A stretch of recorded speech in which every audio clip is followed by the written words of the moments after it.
Hey everyone, I had the privilege to talk with Richard Coffin, the Plain Bagel as he's known here in the YouTube finance world, and I got to ask him about his career in wealth management as well as his future aspirations in managing money, potentially running a fund. So we'll get to that in just a second. But if by chance you haven't seen it already, please do go and check out the collaboration I did over on the Plain Bagel channel. We talked about the legality of giving financial advice online, which is especially relevant in today's day and age with all of the different financial YouTubers out there, myself included. But I had a lot of fun working on that one with Richard, so please go and check it out. And for those of you who are new to my channel, my name is Jack Duffley. I'm a commercial real estate attorney in Chicago, and on this channel I cover a variety of topics as they have to do with investing and personal finance. I'm also documenting my own financial and investing journey, especially as it has to do with stocks and real estate. So if you're interested in that sort of content, be sure to have a look around the channel, and if you like what you see, be sure to subscribe. But without further ado, let's go ahead and get into my interview with the one and only Richard Coffin, otherwise known as the Plain Bagel. Hey Richard, thanks for coming on to the channel. Very much appreciate you giving us your time. Might as well dive straight into the questions. I know you're an analyst for a private wealth manager. I wanted to ask, is there a big lesson that you've learned in your time as an analyst and seeing some of these high-rolling clients? What have you kind of learned from your experience there? Geez, that could be, their investment lessons, you could call it life lessons and stuff like that. I guess one interesting thing I've seen that maybe, before this job I might not have expected is how people get to these points in their lives. It's not all CEOs and executives that are clients in that kind of space. You have stuff like store owners and small business operators who have just found a niche that really works for them. And sometimes it's just people with good salaries who have been really frugal with their saving. It's not to say that, obviously income inequality and all those issues are real, and there are advantages and disadvantages, but you also do see people who have worked their way up and been able to get a good salary where they're very frugal with their money, and that's led them to a really good, strong financial position that's allowing them to invest with a large company and stuff like that. So I guess, at a high level, that's one example of something that you learn doing a job like this. With the people that come to you for help with their investments, is there kind of like a main goal that a lot of them go for? Would something like beating the market be a very big goal for them? Or is there a specific thing that a lot of people try to go for?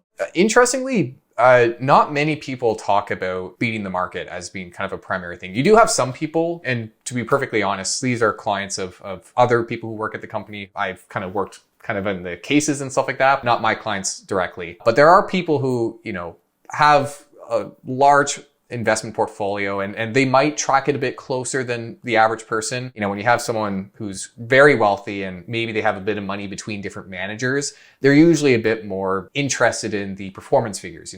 This shop did really well, this shop didn't do so well, I'm going to take some money out of them and put over here. That's like when you get to the really high level clients. As for most people though, that's usually not that important of a goal for them, which is strange because, when you hear about investments and especially, the active versus passive debate and all this stuff, that's the key focus is, where are the numbers? People want to see the returns. A lot of people are really just interested in knowing they're doing okay, knowing that their money is doing something for them, keeping up with inflation and earning them a return, and that they aren't falling behind. I've always found that those goals have always been more important to these people. Like, it's not usually number goals. Like, there's very few people who come and will say something like, I want to be a millionaire in 5 years or something like that. It's usually like, I want to buy a car in 5 years, or I want to be able to retire when I'm 60. It's those personal goals, right? And that makes sense because that's how most of us operate as well. Most of us aren't thinking, I want this dollar amount by this age. Some people do, and you're allowed to have goals like that, but most of the time, it's more of those qualitative things that people care more about, and they just want to know that they're on track to reach those things. Now, for someone who wants to become a financial analyst, they want to get to a position like one you're in. Do you have any advice for someone looking to break into this space? There's a few points. I would say it's gotten really competitive, especially in certain areas. I know in Canada, for example, it's very hard to actually get many analyst roles outside of Toronto, our kind of financial hub. I'm one of the lucky few who managed to do so. But because of that, you kind of have to find a way to differentiate and put yourself kind of, above the crowd, if you will. So there's like basic stuff. Like, obviously, most people, I think, if you want a job in the space, you do have to be educated. I think the CFA is a really excellent program. I took it personally. It is tough. But on the one hand, it's self-study, which is really awesome because you can take it at your own pace and figure out, what works best for you, whether it be reading or online modules. There's all these options for trying to learn the CFA curriculum. And then outside of that, I would say, finding ways to differentiate yourself. If you're someone who has a passion for stock research and stuff like that, and let's say you're applying for jobs once you've kind of taken care of that education bit, I think, you have to show your employer that you are interested in this space and that you bring something to the table. I actually get a lot of emails from viewers asking, how do you break into the investment analysis space?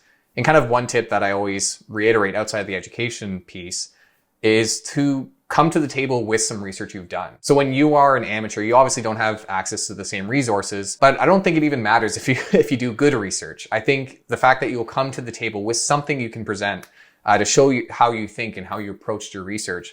And you're probably not going to come up with $1 million idea that, the company's going to adopt. They will probably throw your project right into the garbage once you bring it. But it's the fact that you're showing that initiative and, showing that, hey, I didn't have much access to anything, but this is what I was able to put out with the few resources I had. So I think, those are the kind of things that if you're serious about wanting to be an analyst, it does take work to obviously do something like a research report before you go to a job interview. I think it will really separate your resume from the other applicants. Now, speaking of doing your own research, let's turn this into away from the career side, or at least from the analyst side. But do you ever have any aspirations to maybe start your own fund or start your own shop, pretty much? Any future goals for that? Right now, I'm very happy with where I work. And the reason for that is I'm surrounded by people with more experience, in some cases more education than myself when it comes to investment research. There's always those rules of thumb that you want to be around people way more intelligent than yourself because you just have room to gain when you put yourselves in those situations. I think my work is that exact situation. With YouTube and things like that, I think I'm at a point where I could probably go off and do my own thing. I still have a lot to learn with the people I'm around and the things they can show me. So right now I'm really content with where I am. Further down the road, who can say? I always love building stuff and I like, trying new ventures and things like that. So that might happen at some point, but I think right now, because of the nice fit that my work has with YouTube and with my personal life and all that stuff, it's not immediate, desire, I guess. I'm not looking to go off and build a hedge fund or anything that extreme, I guess, yet. Fair enough. Now, speaking of taking wisdom and learning from others, you just became a dad pretty recently. Any fatherly wisdom to share with us? Honestly, one of the biggest things is make sure you're ready. We had talked about having kids for a while, so we were definitely prepared. But it's a lot of work, and it makes it harder to do extracurricular stuff, and it gets a lot tougher when you aren't able to sleep at night and stuff like that. So that's one side of it. But on the other side of it, if you're someone who loves kids, like I've had the time of my life having our first kid. So I don't know if that's advice per se. That's just my review. That's my feedback, my review on having a baby, I guess. I think that's a great spot to wrap it up. I very much appreciate the time, Richard, and best of luck as you continue to grow your channel. You're doing great things for the platform. You've definitely been an inspiration for myself and many other creators. Oh, I appreciate that. Best of luck to you. Thanks, and you too, Jack. I appreciate taking the time. That was my conversation with Richard, the one and only Plain Bagel. So if you liked that video, definitely like it since that would help the channel out a lot. And like I mentioned earlier, please go check out the collaboration I did over on his channel if you haven't already. And if by chance you still haven't clicked off the video, please help a guy out and check out the free stuff and the affiliate links in the description below. But until next time, take care.